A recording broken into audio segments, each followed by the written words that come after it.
नमो नमः प्रिय छात्राः। अहं पुष्पा गोयल भवतां भवतीनां च सर्वेषां सर्वासां च अस्यां संस्कृतकक्षायां हार्दिकम् अभिनन्दनं करोमि। प्रिय छात्राः, अद्य वयं सप्तमीकक्षायाः सुभाषितानि इति प्रथमं पाठं पठिष्यामः। तर्हि प्रारम्भं कुर्मः।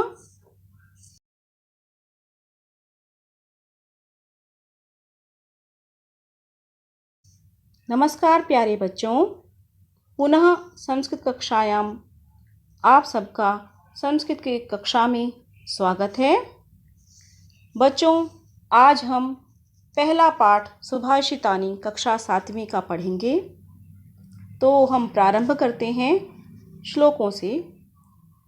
बच्चों, प्रारंभ करने से पहले मैं आपको बता दूं, यदि आप हमारे चैनल पर नए हैं तो प्लीज़ हमारे चैनल को सब्सक्राइब करें, जिससे कि हमारी सारी वीडियोस, सारी संस्कृत की सामग्री आपके पास सबसे पहले पहुंच जाए और आबाद गति से आप अपना अध्ययन जारी रखें। तो बच्चों, जैसा कि पाठ का नाम है सुभाषितानि अर्थात सुंदर वचन। सु का अर्थ है सुंदर, अच्छे, और भाषितानि अर्थात वचन। तो सुंदर वचन हम इस पाठ में पढ़ेंगे। अच्छी अच्छी बातें, अच्छे अच्छे वचन इस पाठ में हमें पढ़ने को मिलेंगे। बच्चों, यह पाठ श्लोकों पर आधारित है। सुंदर सुंदर वचन, अच्छे अच्छे वचन श्लोकों के रूप में संग्रहित हैं। श्लोक संस्कृत साहित्य की बहुत ही अच्छी विधा है, जिसको गाया जा सकता है। गेयता इसकी विशिष्टता है। तो सबसे पहले हम श्लोकों का उच्चारण कर लेते हैं। ध्यान से मिलकर श्लोकों का उच्चारण करेंगे और आनंद लेंगे साहित्य की इस अनूठी विधा का।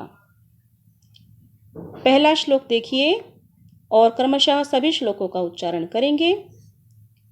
पृथिव्यां त्रीणि रत्नानि जलमन्नं सुभाषितं मूढैः पाषाणखण्डेषु रत्नसंज्ञा विधीयते।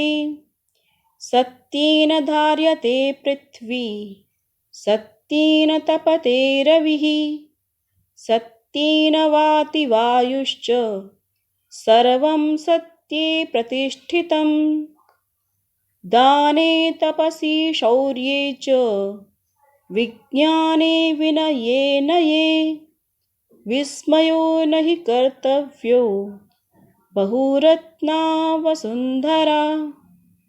सद्भिरेव सहासीत, सद्भिः कुर्वीत संगतिं, सद्भिर्विवादं मैत्रीं च नासद्भिः किंचिदाचरेत्। धनधान्ये प्रयोगेषु विद्यायाः संग्रहेषु च आहारे व्यवहारे च त्यक्तलज्जः सुखी भवेत्। क्षमावशीकृतिर्लोके क्षमया किं न साध्यते। शान्तिखड्गः करे यस्य किं करिष्यति दुर्जनः। बच्चों, अभी हमने इसका उच्चारण सीखा। इसका आप पुनः पुनः अभ्यास करें। लयबद्ध तरीके से गाने का प्रयास करें।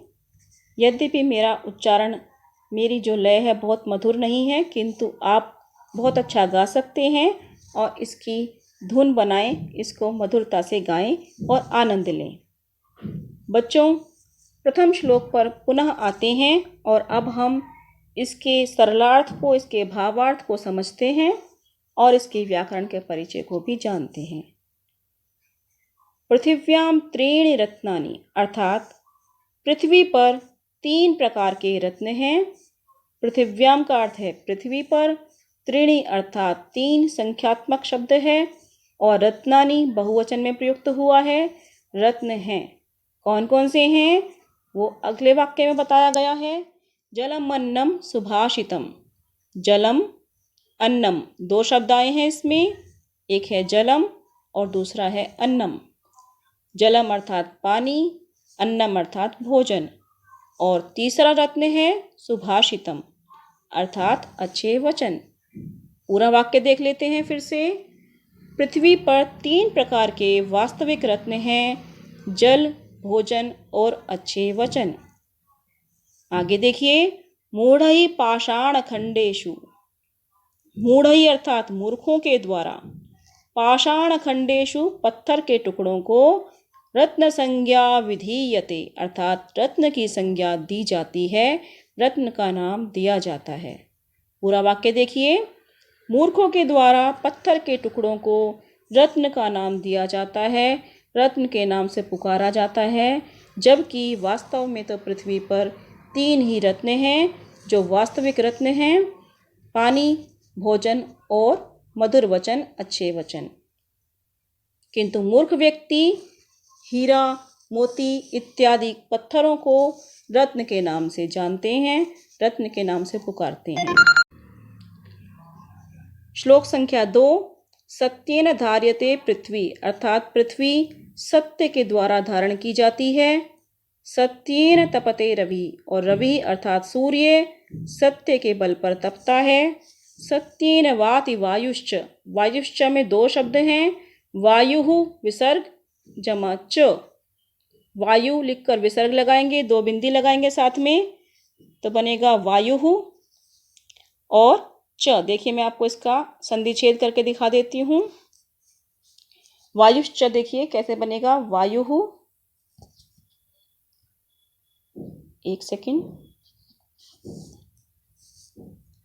वायु विसर्ग लगाएंगे जमा च, ये सब शब्द जो है वायुश्च, इसका हमने संधि छेद कर दिया और बना वायु जमा च, 2 शब्द निकले इसमें से।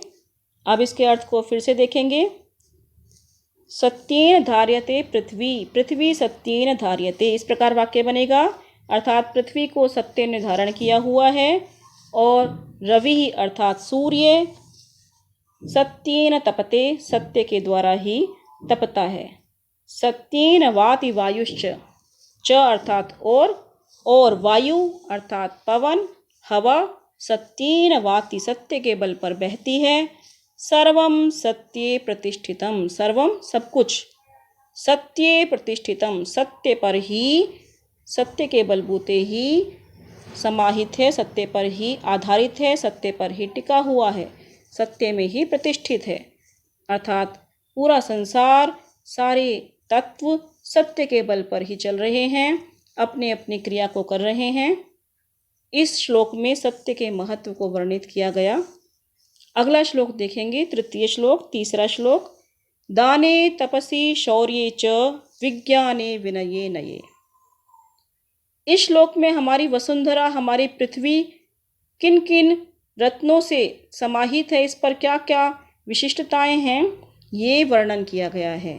दाने दान करने में, तपसी तपस्या करने में, शौर्ये शूरवीरता में, विज्ञाने विज्ञान के चमत्कारों में, विनये विनम्रता में और नये नीति में। विस्मयः नहि कर्तव्यः, हमें विस्मय नहीं करना चाहिए। विस्मय क्या होता है? आश्चर्य, हैरानी। नहीं कर्तव्य, नहीं करना चाहिए, क्योंकि वसुंधरा बहुरत्ना, हमारी जो वसुंधरा है वो अनेक रत्नों वाली है। वसुंधरा पर, हमारी पृथ्वी पर अनेक प्रकार के रत्न हैं। दान रूपी रत्न, तपस्या रूपी रत्न, विज्ञान रूपी रत्न, शौर्य और विनम्रता, नीति, इस प्रकार के जो गुण हैं जो हमारे पृथ्वी पर मनुष्यों में पाए जाते हैं, वो एक प्रकार का रत्न कहा गया श्लोक में। पृथ्वी रत्न गर्भा है, उस पर अनेक रत्न हैं। दान रूपी रत्न, तपस्या रूपी रत्न, शूरवीरता, जो मनुष्यों का, वीरों का जो गुण है, वो सब इसमें रत्न के नाम से, रत्न के रूप में वर्णित हैं। अब देखिए हम श्लोक संख्या 4 पर चलते हैं।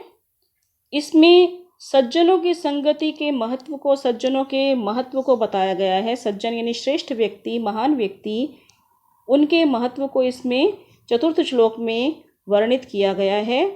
कवि ने बहुत ही सुंदर शब्दों में सद्भि शब्द का चारों ही पंक्तियों में प्रयोग किया है। प्रत्येक वाक्य में हमें सद्भी सद्भी ये शब्द मिलता है। सद्भी शब्द को पहले समझ लेते हैं। सद्भी शब्द में देखिए, सद शब्द है मूलतः और तृतीया विभक्ति के बहुवचन में इसको प्रयोग किया गया है, जो बना सद्भिः। प्रथम वाक्य को देखेंगे, सद्भिरेव सहासीत। इसमें हमें संधि छेद करनी है। पहले शब्द में देखिए ध्यान से, सद्भिरेव, इस शब्द को हम अलग करेंगे तो बनेगा सद्भिः, द में हलंत, भ में ह्रस्व ई की मात्रा, साथ ही विसर्ग लगाएंगे, जमा एव, सद्भिः जमा एव, यानी सज्जनों के साथ ही। सह का अर्थ है साथ। अब सहासीत भी शब्द है, जो इसमें भी दो शब्द हैं, सह जमा आसीत। आसीत का अर्थ क्या है? बैठे। सह का क्या अर्थ है? साथ। किनके साथ? सज्जनों के साथ। एव मतलब ही। पूरे वाक्य को देखेंगे, सज्जनों के साथ ही बैठें। ये हमें निर्देश दिया गया है कवि के द्वारा कि हमें सज्जनों के साथ ही बैठना चाहिए। दूसरे वाक्य को देखिए, सद्भिः कुर्वीत संगतिम। संगतिम अर्थात संगत को, उनके साथ रहना, संगति करना, किनके साथ? सद्भिः सज्जनों के साथ। कुर्वीत यानी करें, संगति भी सज्जनों के साथ ही करें। और आगे बताया, सद्भिर्विवादं मैत्रीं च। सज्जनों के साथ ही हमें विवाद या मित्रता भी करनी चाहिए। अर्थात जो सज्जन व्यक्ति हैं उन्हीं के साथ हमें दोस्ती और वाद विवाद भी करना है तो उन्हीं के साथ। किंतु ना सद्भिः किंचिद आचरेत। चौथे वाक्य में हमें निर्देश दिया कि असद्भिः किंचित न आचरेत, अर्थात दुर्जनों के साथ, दुष्टों के साथ, बुरे व्यक्तियों के साथ हमें कैसा भी, किंचित अभी, थोड़ा सा भी, न आचरित, आचरण नहीं करना चाहिए, व्यवहार नहीं करना चाहिए। फिर से समझ लो बच्चों इस श्लोक को शुरू से। श्लोक में हमें ये बताया गया है कि हमें सज्जनों के साथ ही बैठना चाहिए, सज्जनों के साथ ही हमें संगति करनी चाहिए, सज्जनों के साथ ही हमें मित्रता अथवा वाद विवाद करना चाहिए। किंतु किसी भी प्रकार से असद्भिः अर्थात दुर्जनों के साथ में या दुष्टों के, बुरे व्यक्तियों के साथ हमें कैसा भी, किंचित अपि, थोड़ा सा भी आचरण, व्यवहार नहीं करना चाहिए। समझ गए बच्चों? अब देखिए आगे हम करेंगे इसमें, आगे देखेंगे आगे क्या है। अगला श्लोक पांचवा, पंचमः श्लोकः। पांचवें श्लोक को हम ध्यान से समझते हैं। धन धान्य प्रयोगेषु। धन और धान्य के प्रयोग में। धन क्या होता है? रुपये पैसे, संपत्ति। धान्य क्या होता है? अनाज, भोजन। धन धान्य प्रयोगेषु विद्यायाः संग्रहेषु च। और विद्या के संग्रह करने में, धन और धान्य के प्रयोग करने में और विद्या को संग्रहित करने में, इकट्ठा करने में, विद्या को सीखने में, आहारे व्यवहारे च। और आहार और व्यवहार में, भोजन करने में और व्यवहार करने में, बातचीत करने में। त्यक्त लज्जः सुखी भवेत्। लज्जा को छोड़ देने वाला, शर्म को छोड़ देने वाला, सुखी भवेत् सुखी हो जाता है। फिर से देखिए श्लोक को। धन धान्य प्रयोगेषु। धन और धान्य को प्रयोग करने में और विद्या को संग्रहित करने में, विद्या को सीखने में। आचार व्यवहार में, आहार और व्यवहार में, आहार भोजन करने में और व्यवहार करने में। जिसने लज्जा को छोड़ दिया, जिसने शर्म को त्याग दिया, ऐसा व्यक्ति सुखी हो जाता है। कहने का क्या अर्थ है कि हमें भोजन करने में, बातचीत करने में, पढ़ाई लिखाई करने में इत्यादि में हमें कभी भी शर्म नहीं करनी चाहिए, लज्जित नहीं होना चाहिए। हमें खुलकर व्यवहार करना चाहिए, खूब विद्या संग्रहित करनी चाहिए, खूब सीखना चाहिए। हमें इसमें शर्म का अनुभव नहीं करना चाहिए कि हमें यह चीज़ नहीं आती, अगर हम पूछ लेंगे तो बाकी बच्चे क्या सोचेंगे, ऐसा हमें नहीं सोचना चाहिए बच्चों। छठा श्लोक और अंतिम श्लोक इस पाठ का, इसको समझते हैं। क्षमा वशी कृतिर्लोके क्षमया किम न साध्यते, शांति खड्गः करे यस्य किं करिष्यति दुर्जनः। इस श्लोक में हमें क्षमा करने के महत्व को बताया गया और शांति रूपी तलवार बहुत ही महत्वपूर्ण है, बहुत ही बलशाली है, ऐसा हमको समझाया गया है। पहले वाक्य को देख लेते हैं।